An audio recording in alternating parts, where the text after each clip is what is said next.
Hi, boys and girls. It's Thursday, April 23rd, so I want to give a shout out to Olivia Waltman and Ariel Plaisance. Girls, I really enjoyed spending time with you this year, and I wish we could spend more time together, face to face, but this is the next best thing, I guess. It's a pretty bad weather morning, it looks like. It hasn't started raining here yet, but the sky is really dark. So please stay safe. I noticed last Sunday that George's family had a big oak tree that a tornado knocked down, and you may have had some damage too. Plus, with George's family, her little brother Levi got bitten on the finger by a copperhead, and he had to be rushed to the hospital to get anti-venom. Thankfully, he is going to be okay. So we're so relieved that God answered our prayers and their prayers, and we know Georgia is glad too. Boys and girls, I'm going to read 2 chapters of our Little House on the Prairie book today because they're short. One is called Texas Longhorns and one is called Indian Camp. So listen for these 5 things especially. Number 1, what did Paul get for helping the cowboys? Number 2, what happened when Paul tried to milk the cow for the first time? Number 3, at first the cow only gave a cup full of milk. Who got the milk? Number 4, what did the girls find at the Indian camp? And number 5, why did Laura feel like slapping Mary? This was, I thought, one of the funniest parts of the book. Texas Longhorns. One evening, Laura and Paul were sitting on the doorstep. The moon shone over the dark prairie, the winds were still, and softly Paul played his fiddle. He let a last note quiver far away until it dissolved in the moonlight. Everything was so beautiful that Laura wanted it to stay so forever. But Paul said it was time for little girls to go to bed. Then Laura heard a strange, low, distant sound. "What's that?" she said. Paul listened. "Cattle, by George," he said. "Must be the cattle herds going north to Fort Dodge." After she was undressed, Laura stood in her nightgown at the window. The air was very still, not a grass blade rustled, and far away and faint she could hear that sound. It was almost a rumble and almost a song. "Is that singing, Paul?" she asked. "Yes," Paul said, "the cowboys are singing the cattle to sleep. Now hop into bed, you little scalawag." Laura thought of cattle lying on the dark ground in the moonlight and of cowboys softly singing lullabies. Next morning, when she ran out of the house, 2 strange men were sitting on horses by the stable. They were talking to Paul. They were as red-brown as Indians, but their eyes were narrow slits between squinting eyelids. They wore flaps of leather over their legs and spurs and wide-brimmed hats. Handkerchiefs were knotted around their necks and pistols were on their hips. They said "so long" to Paul and "hi yip" to their horses, and they galloped away. "Here's a piece of luck," Paul said to Ma. Those men were cowboys.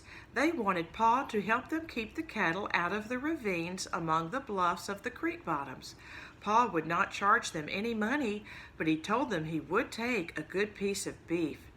"How would you like a good piece of beef?" Paul asked. "Oh, Charles," said Ma, and her eyes shone. Paul tied his biggest handkerchief around his neck. He showed Laura how he could pull it up over his mouth and nose to keep the dust out. Then he rode Patty west along the Indian Trail till Laura and Mary couldn't see him any more. All day the hot sun blazed and the hot winds blew, and the sound of the cattle herds came nearer. It was a faint, mournful sound of cattle lowing. At noon, dust was blowing along the horizon. Ma said that so many cattle trampled the grasses flat and stirred up dust from the prairie. Paul came riding home at sunset, covered with dust. There was dust in his beard and in his hair and on the rims of his eyelids, and dust fell off his clothes. He did not bring any beef because the cattle were not across the creek yet. The cattle went very slowly, eating grass as they went. They had to eat enough grass to be fat when they came to the cities where people ate them. Paul did not talk much that night, and he didn't play the fiddle. He went to bed soon after supper. The herds were so near now that Laura could hear them plainly. The mournful lowing sounded over the prairie till the night was dark. Then the cattle were quieter, and the cowboys began to sing. Their songs were not like lullabies. They were high, lonely, wailing songs, almost like the howling of wolves. Laura lay awake, listening to the lonely songs wandering in the night. Farther away, real wolves howled. Sometimes the cattle lowed, but the cowboy songs went on, rising and falling and wailing away under the moon. When everyone else was asleep, Laura stole softly to the windows, and she saw 3 fires gleaming like red eyes from the dark edge of the land. Overhead the sky was big and still and full of moonlight. The lonely songs seemed to be crying for the moon. They made Laura's throat ache. All next day, Laura and Mary watched the west. They could hear the faraway bawling of the cattle. They could see the dust blowing. Sometimes they thinly heard a shrill yell. Suddenly, a dozen longhorn cattle bust out of the prairie not far from the stable. They had come up out of a draw going down to the creek bottoms. Their tails stood up and their fierce horns tossed and their feet pounded the ground. A cowboy on a spotted Mustang galloped madly to get in front of them. He waved his big hat and yelled sharp high yells. Hi, yi, yi, yi, hi! The cattle wheeled, clashing their long horns together. With lifted tails they galloped, lumbering away, and behind them the Mustang ran and whirled and ran, herding them together. They all went over a rise of ground and down out of sight. Laura ran back and forth, waving her sunbonnet and yelling, hi, yi, yi, yi, till Ma told her to stop. It was not ladylike to yell like that. Laura wished she could be a cowboy. Late that afternoon, 3 riders came out of the west driving one lone cow. One of the riders was Pa on Patty. Slowly they came nearer, and Laura saw that with the cow was a little spotted calf. The cow came lunging and plunging. 2 cowboys rode well apart in front of her. And there you can see the picture.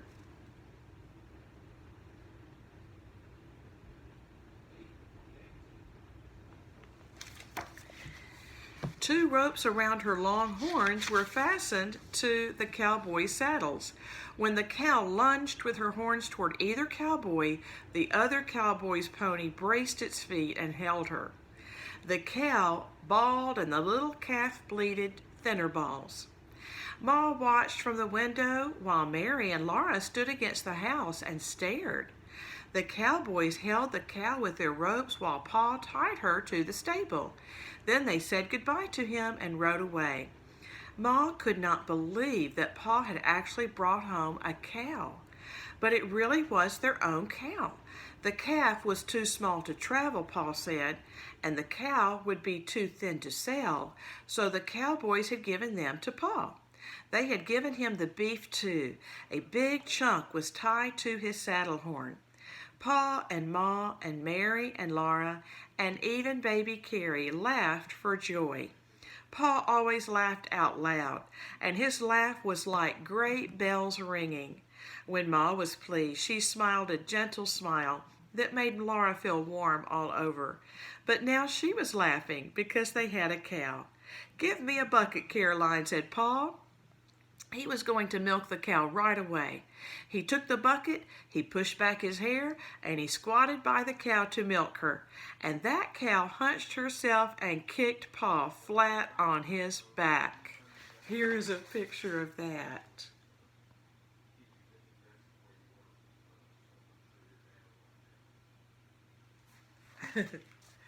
Pa jumped up. His face was blazing red and his eyes snapped blue sparks.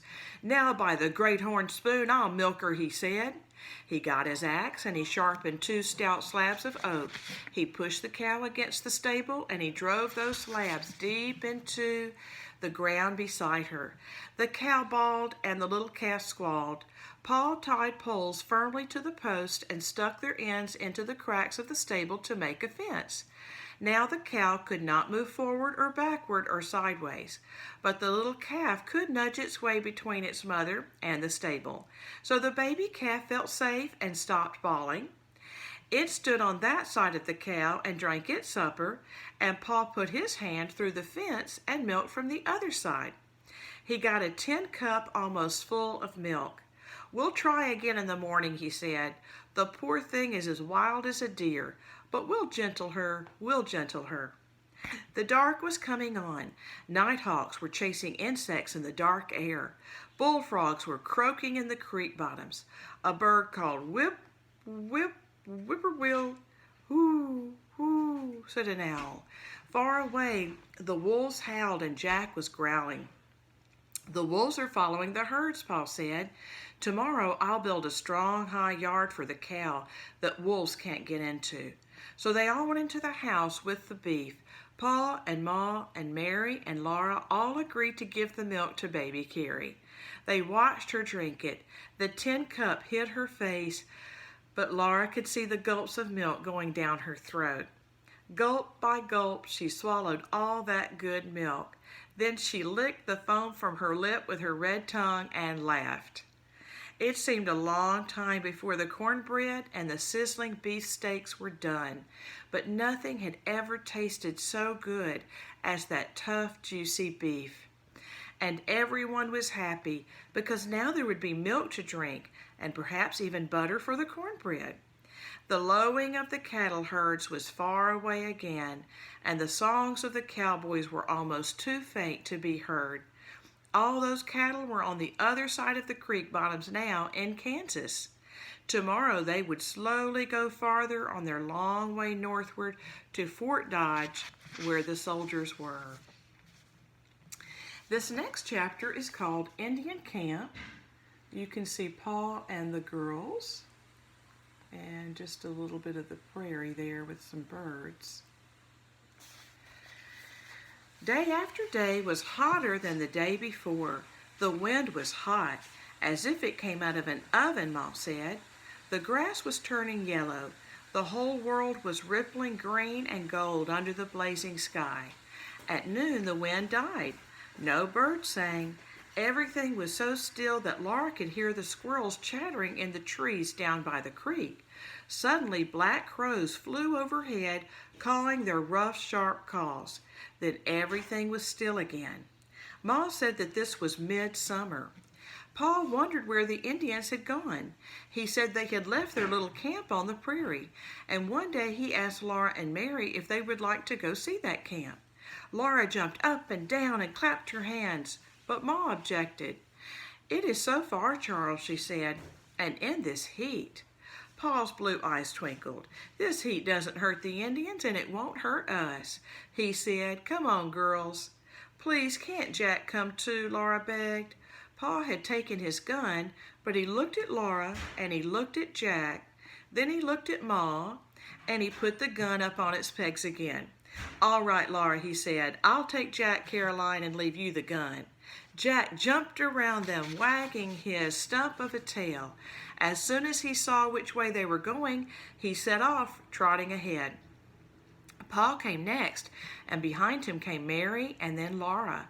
Mary kept her sunbonnet on, but Laura let hers dangle down her back. The ground was hot under their bare feet. The sunshine pierced through their faded dresses and tingled on their arms and backs. The air was really as hot as the air in an oven, and it smelled faintly like baking bread. Paul said the smell came from all the grass seeds parching in the heat. They went farther and farther into the vast prairie. Laura felt smaller and smaller. Even Paul did not seem as big as he really was. At last they went down into the little hollow where the Indians had camped. Jack started up a big rabbit. When it bounded out of the grass, Laura jumped. Paul said quickly, "Let him go, Jack. We have meat enough." So Jack sat down and watched the big rabbit go bounding away down the hollow. Laura and Mary looked around them. They stayed close to Paul. Low bushes grew on the sides of the hollow. buckbrush with sprays of berries faintly pink, and sumac holding up green cones but showing here and there a bright red leaf. The goldenrod's plumes were turning gray, and the ox-eyed daisy's yellow petals hung down from the crown centers. All this was hidden in the secret little hollow. From the house, Laura had seen nothing but grasses, and now from this hollow she could not see the house. The prairie seemed to be level, but it was not level. Laura asked Paul if there were lots of hollows on the prairie like this one. He said there were. "Are Indians in them?" she almost whispered. He said he didn't know. There might be. She held tight to his hand, and Mary held to his other hand, and they looked at the Indians' camp. There were ashes where Indian campfires had been. There were holes in the ground where tent poles had been driven. Bones were scattered where Indian dogs had gnawed them. All along the sides of the hollow, Indian ponies had bitten the grasses short. Tracks of big moccasins and smaller moccasins were everywhere, and tracks of little bare toes. And over these tracks were tracks of rabbits and tracks of birds and wolves' tracks. Paul read the tracks for Mary and Laura. He showed them tracks of 2 middle-sized moccasins by the edge of a campfire's ashes. An Indian woman had squatted there. She wore a leather skirt with fringes. The tiny marks of the fringes were in the dust. The track of her toes inside the moccasins was deeper than the track of her heels because she had leaned forward to stir something cooking in a pot on the fire. Then Paul picked up a smoke-blackened forked stick, and he said that the pot had hung from a stick laid across the top of 2 upright forked sticks. He showed Mary and Laura the holes where the forked sticks had been driven into the ground. Then he told them to look at the bones around that campfire and tell him what had cooked in that pot. They looked and they said, "Rabbit." That was right. The bones were rabbit bones. Suddenly Laura shouted, "Look, look!" Something bright blue glittered in the dust. She picked it up, and it was a beautiful blue bead. Laura shouted with joy. Then Mary saw a red bead, and Laura saw a green one, and they forgot everything but beads. Paul helped them look. They found white beads and brown beads and more red and blue beads. All that afternoon they hunted for beads in the dust of the Indian camp. Now and then Paul walked up to the edge of the hollow and looked toward home. Then he came back and helped to hunt for more beads. They looked all the ground over carefully. When they couldn't find any more, it was almost sunset. Laura had a handful of beads, and so did Mary. Paul tied them carefully in his handkerchief, Laura's beads in one corner and Mary's in another corner. He put the handkerchief in his pocket, and they started home. The sun was low behind their backs when they came out of the hollow. Home was small and very far away, and Paul did not have his gun. Paul walked so swiftly that Laura could hardly keep up. She trotted as fast as she could, but the sun sank faster. Home seemed farther and farther away. The prairie seemed larger, and a wind ran over it, whispering something frightening. All the grasses shook as if they were scared. Then Paul turned around and his blue eyes twinkled at Laura. He said, "Getting tired, little half-pint? It's a long way for little legs." He picked her up, big girl that she was, and he settled her safe against his shoulder. He took Mary by the hand, and so they all came home together. Supper was cooking on the fire. Ma was setting the table, and baby Carrie played with little pieces of wood on the floor. Paul tossed the handkerchief to Ma. "I'm later than I meant, Caroline," he said, "but look what the girls found." He took the milk bucket and went quickly to bring Pet and Patty from their picket lines and to milk the cow. Ma untied the handkerchief and exclaimed at what she found. The beads were even prettier than they had been in the Indian camp.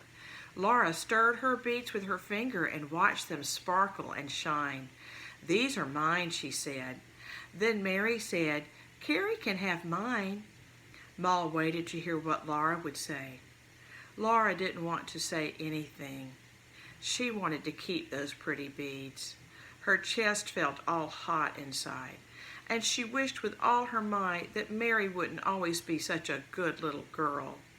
But she couldn't let Mary be better than she was. So she said slowly, "Carrie can have mine too." "That's my unselfish, good little girl," said Ma. She poured Mary's beads into Mary's hands and Laura's into Laura's hands, and she said she would give them a thread to string them on. The beads would make a pretty necklace for Carrie to wear around her neck. Mary and Laura sat side by side on their bed, and they strung those pretty beads on the threads that Ma gave them. Each wet her end of the thread in her mouth and twisted it tightly. Then Mary put her end of the thread through the small hole in each of the beads, and Laura put her end through her beads one by one. They didn't say anything. Perhaps Mary felt sweet and good inside, but Laura didn't. When she looked at Mary, she wanted to slap her, so she dared not look at Mary again. Here's a picture of them doing the beads. Have you ever felt like slapping your sister or your brother? I know when I was younger, I have. In fact, we all did some slapping. There were 4 of us. Okay,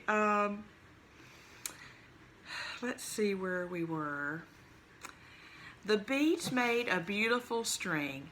Carrie clapped her hands and laughed when she saw it. Then Ma tied it around Carrie's little neck, and it glittered there. Laura felt a little bit better. After all, her beads were not enough beads to make a whole string, and neither were Mary's, but together they made a whole string of beads for Carrie. When Carrie felt the beads on her neck, she grabbed at them.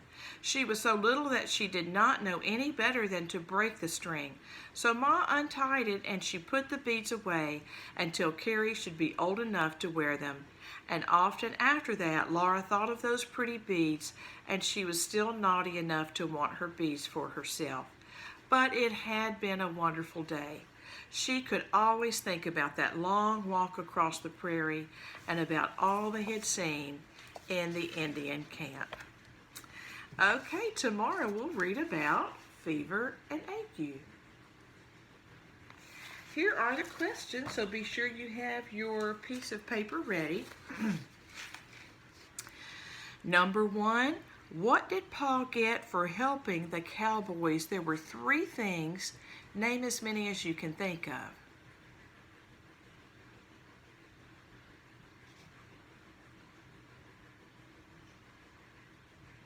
The answer is a cow, a calf, and a big piece of beef. Number 2, what happened when Paul tried to milk the cow the first time?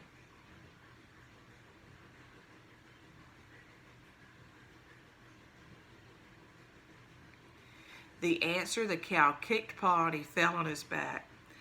Number 3, at first there was only a little cupful of milk. Who got the milk?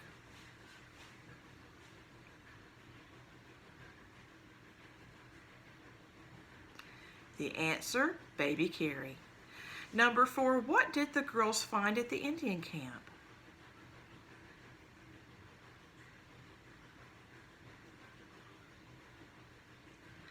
Answer, different colors of beads.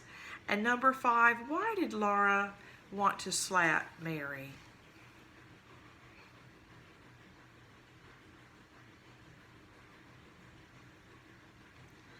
The answer, Mary said she would give her beads to Carrie, so Laura felt like she needed to do that too. Have a great day, guys.